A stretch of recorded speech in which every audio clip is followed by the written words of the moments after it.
Ministers, Excellency, ladies and gentlemen, Assalamu alaikum. It's a pleasure to be here today. I had never been to the Argentina Park, and it is a very pleasant sight to be here.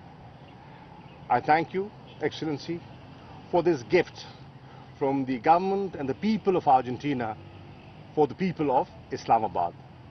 I believe there's one park in Buenos Aires called the Pakistan Park.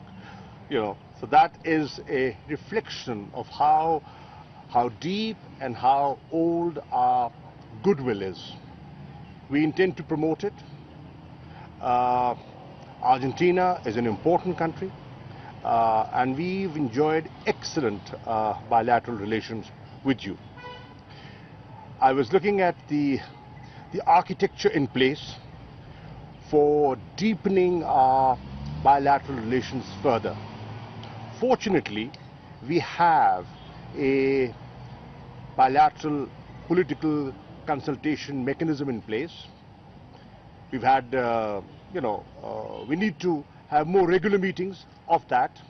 The last meeting did take place in May 2021, and I'm happy to share with you that out of that meeting we have come out with a number of working groups that will work on joint efforts to promote our bilateral relations, particularly in agriculture, in IT, and the industrial sector.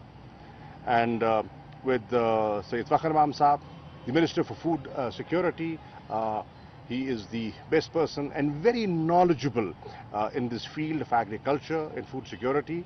That would be of great interest to him.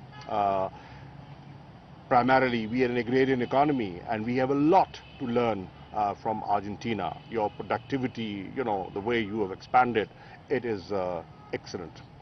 We do have a trade and economic agreement. We need to fully utilize that.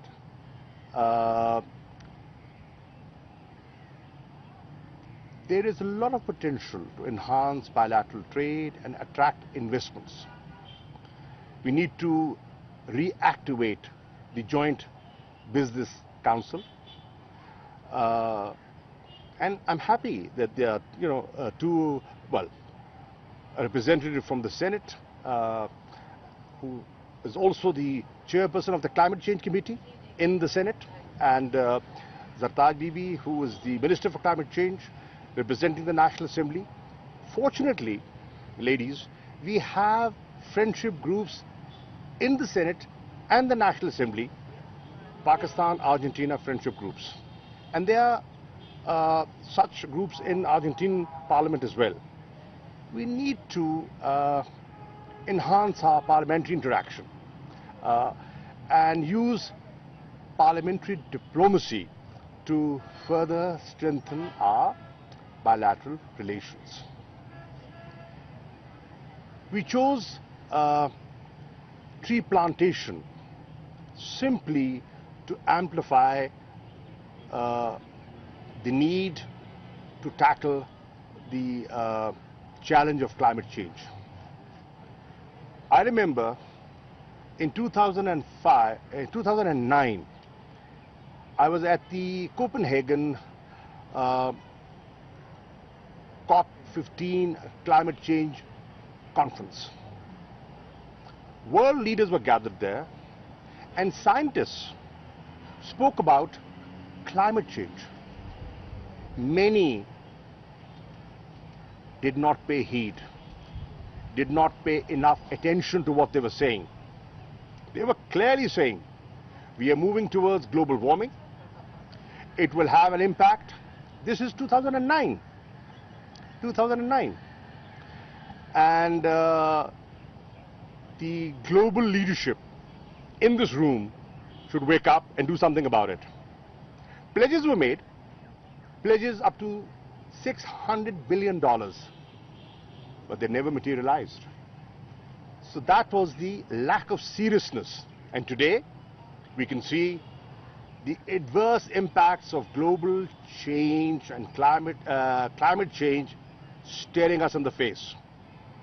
This year, within regions, we saw drought conditions and we saw flooding at the same time. One region under drought and the other part under flood. You've seen fires in Europe, Australia, and the devastating impact it has had on environment. Fortunately, Pakistan is one of those developing countries that has risen to the challenge thanks to the leadership provided by Prime Minister Imran Khan. He has been conscious and conscientiously he has been leading the campaign from the front through his tree plantation campaign. And I'm glad it is being acknowledged. I was delighted to hear the statement made by Prime Minister Boris Johnson at the 76th General Assembly at the UN, in which he referred to Prime Minister Imran Khan's campaign of his, a 10 billion tree plantation. It's a challenge. It's a challenge for you, Zartaj, to plant 10 billion trees by 2023. But fortunately, the nation has been mobilized under Prime Minister Imran Khan's leadership.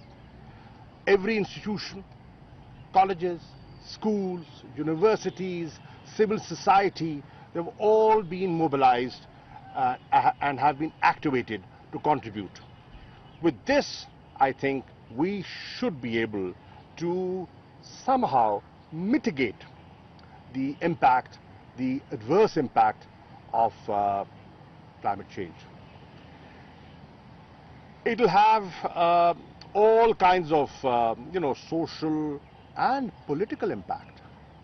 Let me share with you what I see as a political person.